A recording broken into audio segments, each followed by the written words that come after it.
¿Qué es el wokismo? Yo lo explicaría de esta forma. Es la difusión descontrolada de la dialéctica opresor-oprimido que antes la izquierda la utilizaba casi de manera monopólica en el terreno de las relaciones económicas. Es decir, el rico es el opresor, el pobre es el oprimido, el burgués es el opresor, el obrero es el oprimido. Es que eso es la base de la pirámide. No. Cuando uno mira la mayoría, es la base de la pirámide. No, cuando mirás la mayoría no es la base. En la base de la pirámide vas a encontrar que los peores trabajos, los trabajos más antihigiénicos, más peligrosos, más vinculados con enfermedades laborales, no los ejercen las mujeres, los ejercen los hombres.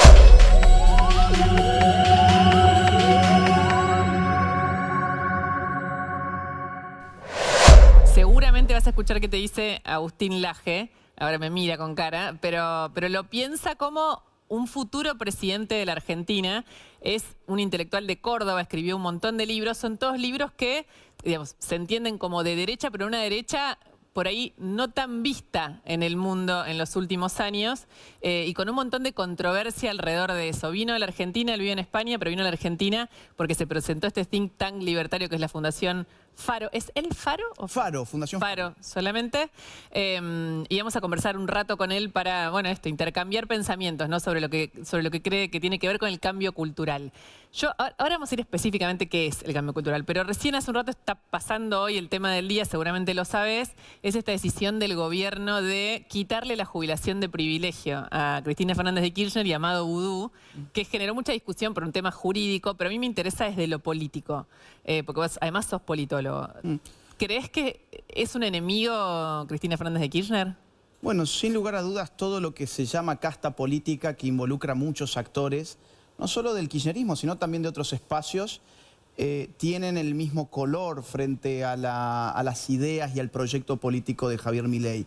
Cristina Fernández de Kirchner, además en este caso estamos hablando de una doble condena por temas de corrupción, con lo cual simbólicamente es muy importante quitarle su jubilación de privilegio. Muy importante, y yo creo que hay una opinión pública muy mayoritaria que está de acuerdo con eso. ¿Eso a pesar de que sea ilegal en términos jurídicos? Eso lo tendrán que discutir los abogados, yo no soy abogado, y tendrán que definirlo los jueces. Digo, porque cuando uno piensa en esto, que eso está el ejemplo, lo dio ella en su carta, ¿no? Pero podemos utilizar otros ejemplos, pero que Rodríguez Sá fue presidente durante unos pocos días en una presidencia que fue también vergonzosa. La expresidenta da como ejemplo a Carlos Menem, que tuvo doble condena y no se le retiró la pensión a su hija. Sí, pero esta es una nueva Argentina. Yo no lo compararía con otros proyectos políticos, justamente. Es muy bueno tener en cuenta que en esos casos se ha cometido una injusticia también. El problema es que las injusticias pasadas no habilitan las futuras. Al contrario, si hay una nueva era en la Argentina, como mucha gente ha pedido y en las urnas se habló muy claramente hace 11 meses, pues entonces hay que empezar a hacer las cosas distintos. El asunto jurídico lo discutirán los abogados. ¿Qué lugar tiene la corrupción en el cambio cultural? Bueno, a ver, es la parte más vistosa de las consecuencias nefastas de la corporación política. El cambio cultural en realidad es mucho más profundo que eso, pero la corrupción es lo que está en la superficie.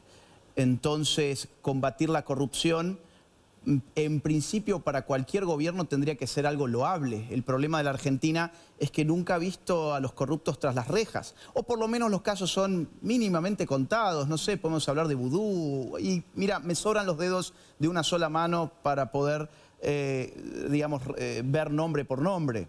Ahora, eso tiene que cambiar y este es un gran paso. ¿Vos dirías que están como curados de corrupción un gobierno libertario en este caso? ¿Que está exento de corrupción? Exacto. No, no está exento de corrupción nadie que pase por el Estado.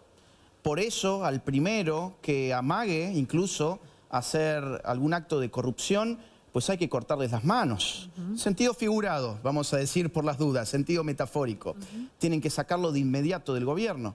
Entonces ahí está una de las tantas misiones que tiene Javier Milei y su gente, que es estar supervisando que no pase absolutamente nada vinculado con corrupción en estos años.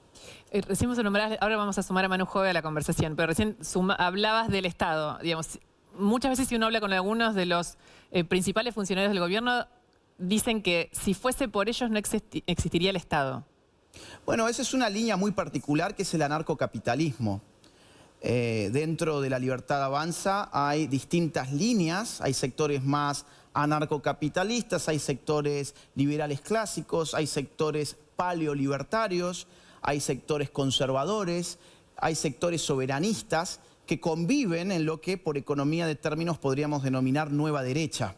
Entonces, hay gente que piensa de esa manera, no es la forma, claro, en la que yo pienso, creo que el Estado es un mal necesario, es un mal porque tiene que ver con el monopolio de la fuerza física, pero al final del día hay que evitar, digamos así, el desorden social, la avanzada sobre los derechos naturales o los derechos individuales, y para eso es necesaria una autoridad política. El tema aquí no es aniquilar al Estado porque eso, a ver, a mi juicio eso no va a pasar ni puede pasar.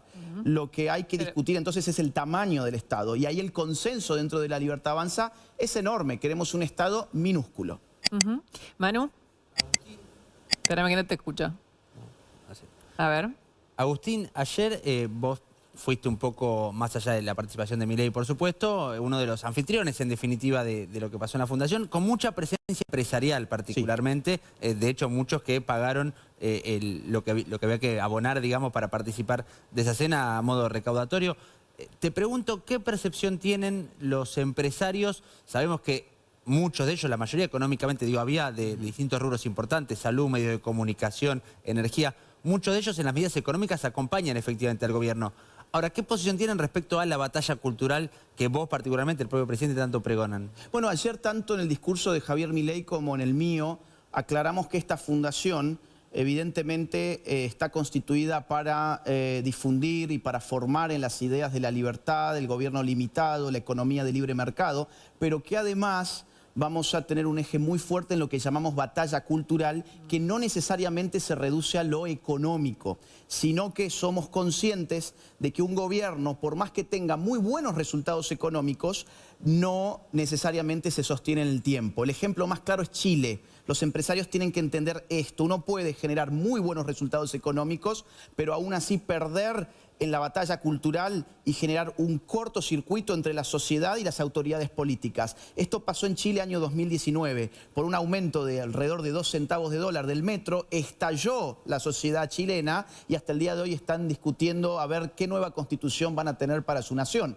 Esto, a pesar, insisto, de que no había crisis económica, no fue una hiperinflación lo que trajo eso, no fue un problema de caída del PBI, de desempleo, de nada de eso. Era un problema cultural. Entonces, en la Fundación estamos tratando de concientizar, entre otras cosas, a los empresarios de que acá hay que enfrentar también algo llamado wokeismo. Iba a ir ahí. Dale. Sí. Iba a ir ahí, justamente, está tanto en boga hoy por lo que pasó en Estados Unidos y demás, la agenda anti-woke, ustedes pregonan.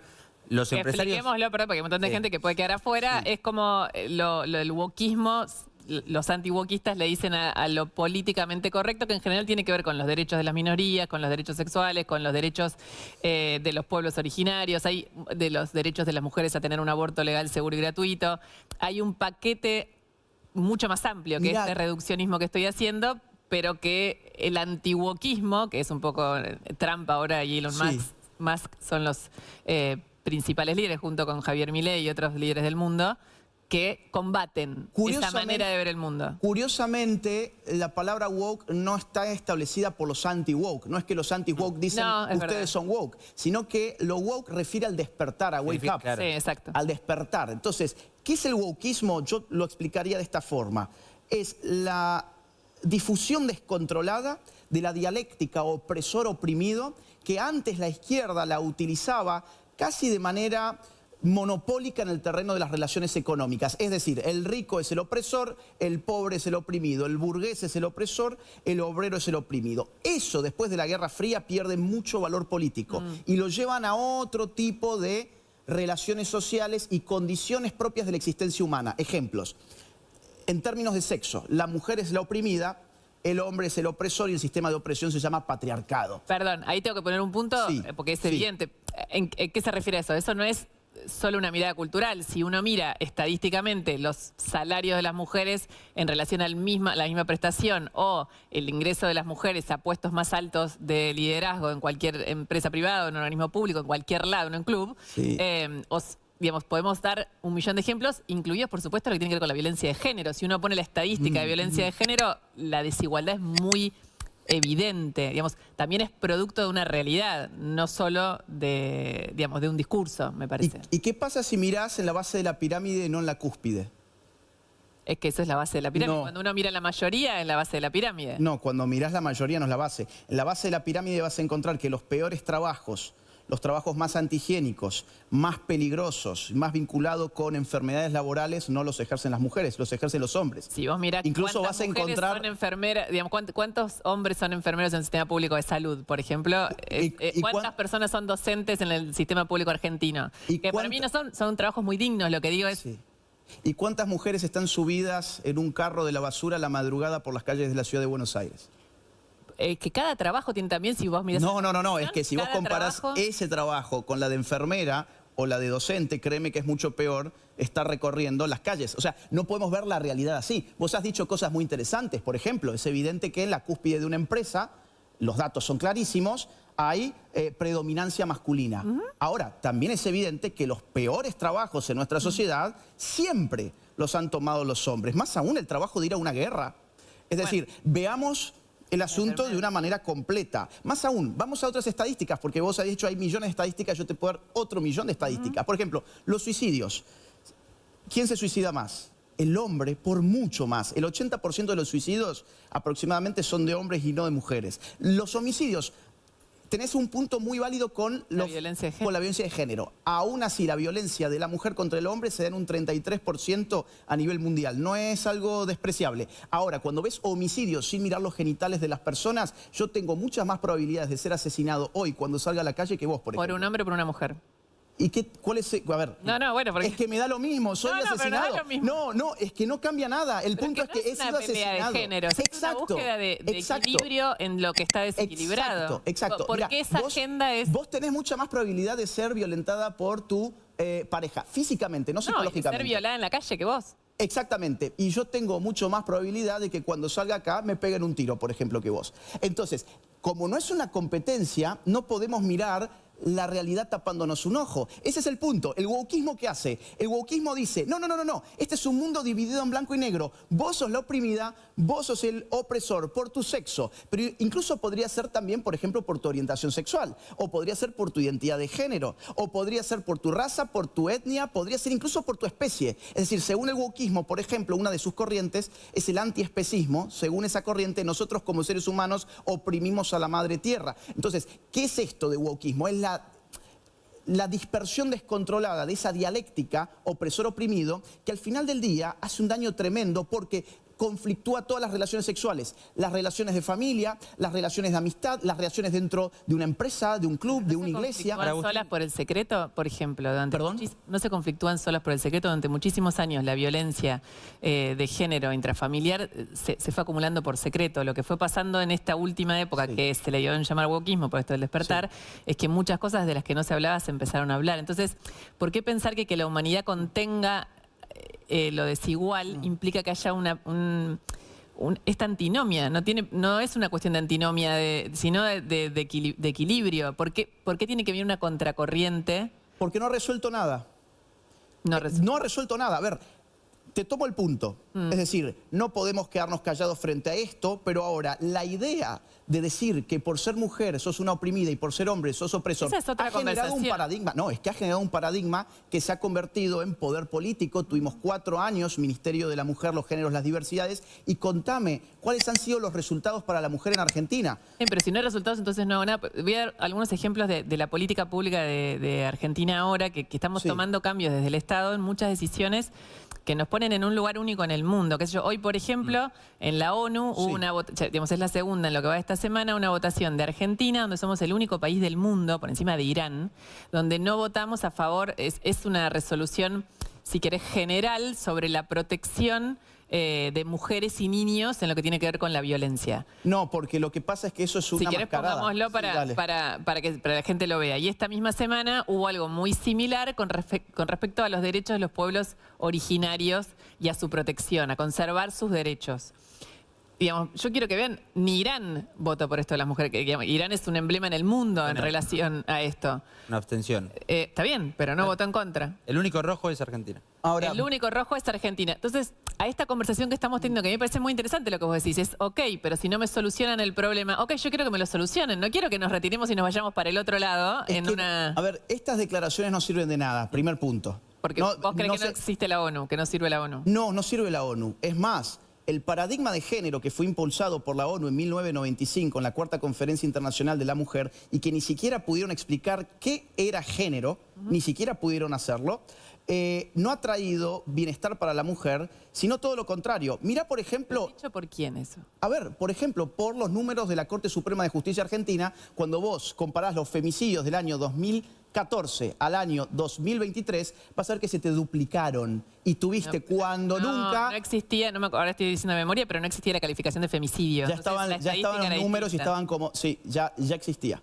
Ya existía. Y se duplicaron. Y cada Eso año te da la han ido magnitud subiendo. del Y uno problema. dice, ¿pero cómo van a subir? Nunca ha habido tantas periodistas feministas, nunca ha habido tantos docentes dando ESI y educación feminista, nunca ha habido un ministerio de la mujer trabajando. ¿Por qué subió? ¿Por qué se empobreció la mujer? Porque acá hablamos de la pobreza en general. ¿Queremos mirarle los genitales a las personas? Bueno, hoy las mujeres son, digamos, durante los últimos 4 años kirchneristas, fueron mucho más pobres de lo que habían sido antes, también, no solo los hombres, también las mujeres, pero había ministerio de género, qué fantástico. Esas son declaraciones que en realidad no tienen ningún efecto. Irán no ha nosotros votado. como país en la ONU no creemos en la ONU.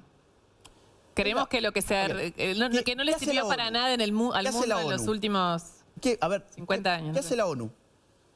Bueno, trata de buscar más o menos, voy a buscar una manera sencilla de decirlo, pero reglas claras, consensuadas por la humanidad para que el mundo tenga una convivencia mejor, podríamos ¿China decirlo respeta así. esas reglas? Por No, ejemplo. hay un montón que lo respeta, pero si ni siquiera están... No tienen validez. Es decir, pero entonces, pero entonces hagamos que la tengan. No, porque es si una nos parece que lo es una necesitamos como burocracia- humanidad. Es una burocracia internacional globalista financiada por los tontos como nosotros para que esta gente se junte a levantar la mano y decir, ¿Cuál yo es estoy el a favor mundo de que la te mujer? queda si no tenés nadie que se junte a tratar de hacerlo mejor? A ver, ¿cómo? ¿Perdón? ¿Qué mundo te queda si vos tenés a los países en algún lugar juntos tratando de que sea mejor? Mirá, es que yo creo que partís de un axioma que es falso, que es que ahí los países se juntan para hacer un mundo mejor. Yo ahí veo a Rusia, veo a China, veo a Estados Unidos, veo a Irán, veo muchos países que si partimos de la base de que están reunidos para hacer un mundo mejor, me parece que no entendemos la Sé que geopolítica. suena romántico, pero es importante lo que digo. Es mucho peor si ni siquiera firmás ese compromiso. Es como decir, bueno, no hay ley, Mirá, porque nadie la cumple. vamos Bueno, a no importa, pero necesito la ley. Vamos a poner un caso muy concreto, Agenda 2030, que todos se escandalizaron. ¿Cómo puede ser que Milei se salga de la Agenda 2030? Bien, la Agenda 2030... son 17 objetivos, 169 metas, definidas por un grupo de apenas 87 personas con, aparte, metas maximalistas, cosas que cualquier persona que no sea romántica ni naif sabe que no se van a cumplir, que de hecho están diseñadas para fracasar y que de hecho están fracasando a tal punto que ahora lo quieren estirar al año 2045. Entonces, cuando vos decís, hoy, por ejemplo, hay más hambre que en el 2015, cuando apareció Agenda 2030, hoy hay más guerras en el mundo que en el 2015, cuando apareció Agenda 2030, hoy la educación está más deteriorada en el mundo que cuando apareció Agenda 2030, todo el COVID-19 tuvo un efecto nefasto en la educación, que por cierto, la OMS de la ONU fue la que dictaminó las directrices para manejar la pandemia y no le fue tan bien, digamos, a la gente con estar encerrada y ver cómo se destruía su negocio y su psicología. Entonces, a ver, cuando yo veo esos resultados digo, pero por Dios, ¿quién ve algo bueno de esto de Agenda 2030 cuando los resultados están a la vista de todos y la propia ONU te dice, estamos peor que en el 2015, denos más poder para el 2045? ¿Y entonces qué hacemos? ¿Se sale si quien pueda? Reivindicar la soberanía de la nación, entender que no necesitamos a burócratas internacionales para convencernos de que sacar a la gente de la pobreza es bueno, que defender a la mujer es bueno, que garantizar los derechos individuales ¿Pero es qué bueno. sería defender a la mujer? Bueno, por ejemplo, una economía sana que le permita tener una vida digna. Lo que no ha habido en este país, a pesar de tanto feminismo. En O, por políticas de ejemplo, violencia de género. reducir la violencia contra la mujer. El problema es que el paradigma de género ya lo hemos probado, pero por Dios, no tropecemos tantas veces con la misma piedra. Ya hemos probado ese paradigma, ya sabemos que no funcionó. Entonces, probemos otro. Es más, a ver, hasta tal punto ese paradigma del género no ha funcionado, que no solo en Argentina es el ejemplo, tenés ejemplo en España, el país más feminista hispanohablante, tenés ejemplos en México, cómo se disparó la violencia contra la mujer. Digamos, son un montón de temas, o sea, me gustaría hablar muchísimo, es muy interesante conversar con vos porque hay un millón de temas que se abren y porque de alguna manera ponen en cuestionamiento casi los consensos con los que venimos funcionando. Es que no son consensos, no se debatió. ¿Quién debatió la Agenda 2030? ¿Quién? Bueno, en la ONU todos los países. ¿Cuánta gente? Mirá, ¿sabés qué? Fueron 30 representantes que conformaron el grupo de tarea abierta. 30 representantes fijando 17 objetivos y 169 metas para todo el mundo. ¿A vos te parece que eso es un debate? ¿Quién lo debatió acá en Argentina? En Argentina, los representantes diplomáticos argentinos en esos organismos. Ah, pero no fue la sociedad entonces. Bueno, pero la sociedad no va a discutir todos los temas todo el tiempo. Debería, pero acá discutió, debería. La sociedad discutió y aprobó, y esto es lo último, pero nos quedamos sin tiempo. El aborto legal, seguro y gratuito. Se discutió socialmente, se discutió en el Congreso y se aprobó una ley. Sí, y se había rechazado, se aprobó durante la pandemia. Ay, se aprobó. Y la sociedad lo discutió y hubo infinita más audiencia pública que en el aborto. Ustedes van a promover que esa ley, digamos, se desarme, se Yo no soy parte del gobierno, yo no puedo promover nada. Ahora, te digo... Pero como en Estados Unidos, este think tank es un poco esa idea de que son órganos de pensamiento que abonan política pública. Me parece que está bien. No somos un órgano que sea parte del gobierno ni parte de la Libertad Avanza. Estamos apoyando las mismas ideas en todo caso y queremos formar cuadros técnicos, culturales y políticos. Ahora, si la pregunta es personal, esto no es una declaración oficial porque no tengo ningún cargo, perfecto. Yo te diría, pero ojalá que podamos volver a discutir el asunto para reivindicar el derecho a la vida. Esta es una nueva Argentina. Toda la basura kirchnerista ya pasó.